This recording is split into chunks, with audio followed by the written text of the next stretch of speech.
পাহাড়, জঙ্গল, নদী ও বিস্তীর্ণ জলরাশির চতুঃসঙ্গমে পৃথিবীতেও দীর্ঘতম মনুষ্য তৈরি মাটির বাঁধের মুকুটমণিপুরের কংসাবতী জলাধার তৈরি করেছে অপরূপ সৌন্দর্যের প্রাকৃতিক নৈসর্গিক দৃশ্য। সারি সারি পাহাড়, চারপাশের ঘন অরণ্য, পলাশ, শিমুল, কৃষ্ণচূড়া, রাধাচূড়া, শাল, পিয়াল, সোনাঝুরির সারিবদ্ধ গাছ, পরিযায়ী পাখির কূজন, নৌকাবিহার, চারিপাশের আদিবাসী গ্রাম।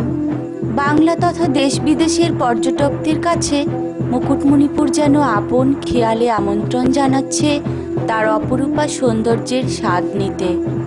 সারেঙ্গর জৈনচর্চা কেন্দ্রের অবশিষ্টাংশ পরেশনাথ পাহাড়, বনপুকুরিয়া মৃগ উদ্যান, ব্যারেজ প্রান্তে আদিম জনজাতি শবরগোষ্ঠীর আম, ডালিম, লেবু, আঙুর বাগিচায় ভ্রমণ এবং পার্শ্বস্থ পাহাড়গুলির মধ্যে সর্বোচ্চ বারোঘুটু পাহাড়ের পঞ্চপল্লী পর্যটন কটেজে রাত্রিযাপন পর্যটকদের মায়াবী জগতে নিয়ে যায়।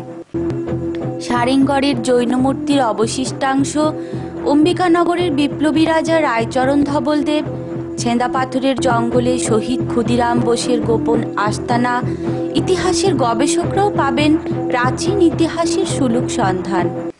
ঝিলিমিলি জঙ্গলের মাঝে ভিউ পয়েন্ট, জঙ্গল পাহাড় ঘেরা মিঠাম ও তালবেড়িয়া ব্যারেজ, সুতানের ঘন জঙ্গলের মাঝে মাঝে আদিবাসী গ্রাম, ঝুমুর, টুসু, ভাদু আদিবাসী গানের সুরে ঝিলিমিলি জঙ্গলকে অনন্য মাত্রায় উন্নীত করেছে। মশক পাহাড়ে প্রাচীন গুহা ও আস্ত একটা পাথরের চাঁইয়ে তৈরি সোনামণি পাহাড় অপরূপা।